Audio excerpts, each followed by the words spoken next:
السلام علیکم ورحمۃ اللہ وبرکاتہ۔ بسم اللہ الرحمن الرحیم۔ سامعین، ہم آپ کو چینل عزت والے میں خوش آمدید کہتے ہیں اور آپ کی سماعتوں تک پہنچنے والی آواز راجہ شہزاد رفیق کی ہے۔ سامعین، چینل عزت والے کو سبسکرائب کریں اور بیل آئیکن پر ضرور پریس کیجیے گا تاکہ آنے والے تمام قصے آپ تک بآسانی پہنچ سکیں۔ سامعین، آج کا قصہ ان صحابی کے بارے میں ہے جن کی اللہ رب العالمین نے غیبی مدد کی۔ سامعین، حضرت انس رضی اللہ عنہ راوی ہیں کہ رسول اللہ صلی اللہ علیہ وسلم کے ایک صحابی تھے۔ ان کی کنیت ابو ملک تھی۔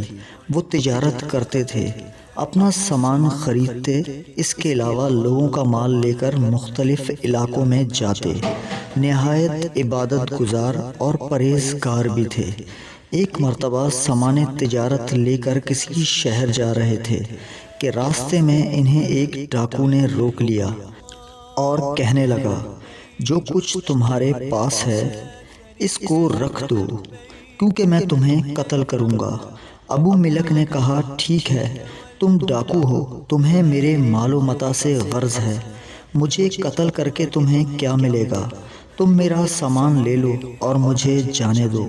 ڈاکو مسکرایا اور کہنے لگا، دیکھو، جہاں تک مال کا تعلق ہے وہ تو میرا ہی ہے، مگر میں مال کے ساتھ صاحب مال کو بھی قتل کرتا ہوں۔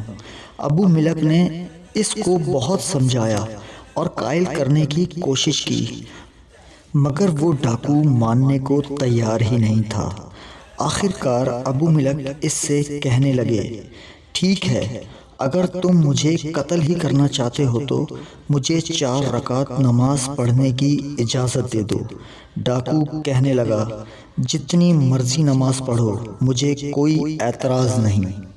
سامعین، ابو ملک نے وضو کیا اور نفل پڑھنے لگے۔ ادھر ڈاکو ان کے سر پر کھڑا ہے اور منتظر ہے کب وہ نماز ختم کریں اور وہ ان کو قتل کر دے۔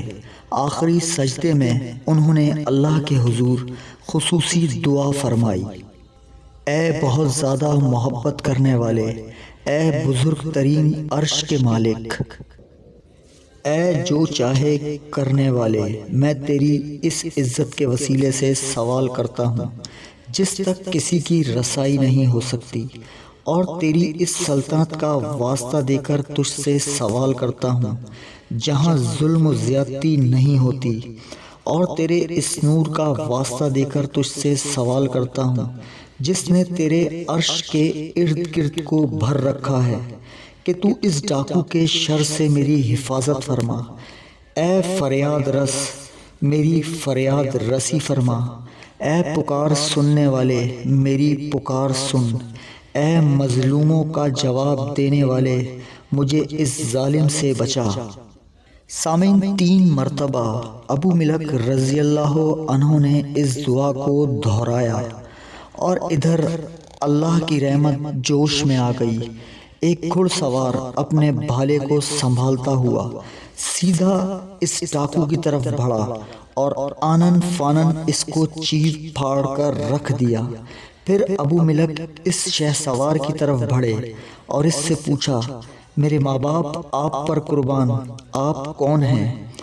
آج آپ کی پر وقت مدد کی وجہ سے میری جان بچ گئی، ورنہ یہ ڈاکو تو مجھے قتل ہی کر دیتا۔ شہ سوار نے کہا، میں 4تھے آسمان کا فرشتہ ہوں۔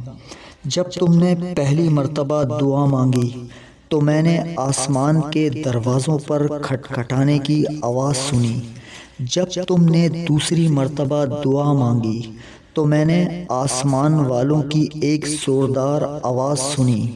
جب تم نے تیسری مرتبہ دعا مانگی تو کہا گیا کہ ایک پریشان حال دعا مانگ رہا ہے۔ میں نے اللہ رب العزت سے عرض کی کہ مجھے اس کے دشمن کے قتل پر مقرر فرما دے۔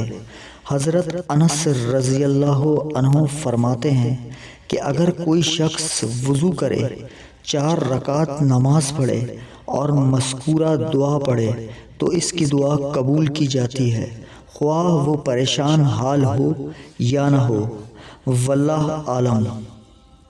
تو سامعین، یہ تھے ابو ملک رضی اللہ عنہ، جنہوں نے اتنی خوبصورت دعا مانگی اللہ رب العالمین سے کہ اللہ رب العالمین کی عزت نے جوش مارا اور ان کی مدد کے لیے چوتھے آسمان کے فرشتے کو بھیج دیا، اور اس طرح ابو ملک رضی اللہ عنہ اس ڈاکو سے محفوظ ہوئے۔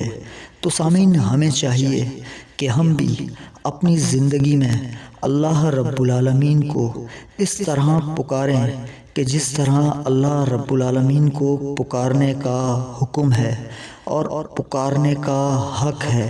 سامعین، ہم اپنی دعاؤں میں اللہ رب العالمین سے اس طرح دعائیں کریں کہ جس طرح اللہ رب العالمین ہماری آواز کو بالکل ایسے ہی سن رہا ہے جس طرح اپنی آواز کو ہم سن رہے ہیں، بلکہ ہمارے کان تو بہت ہی چھوٹے ہیں اور ہمارے کانوں کو پیدا کرنے والا، بنانے والا وہی رب العالمین ہے۔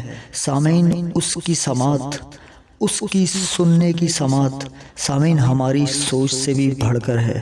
تو سامعین، اس قصے سے ہمیں یہ سبق ملتا ہے کہ ہم اللہ رب العالمین سے گڑ گڑا کر دعا مانگیں اور یقیناً وہی ساری دعاؤں کو قبول کرنے والا ہے۔ سامعین، اس قصے کے ساتھ راجہ شہزاد رفیق اور سید مرشد علی شاہ آپ سے اجازت چاہتے ہیں۔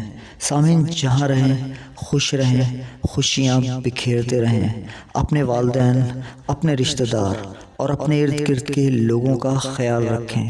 اللہ حافظ۔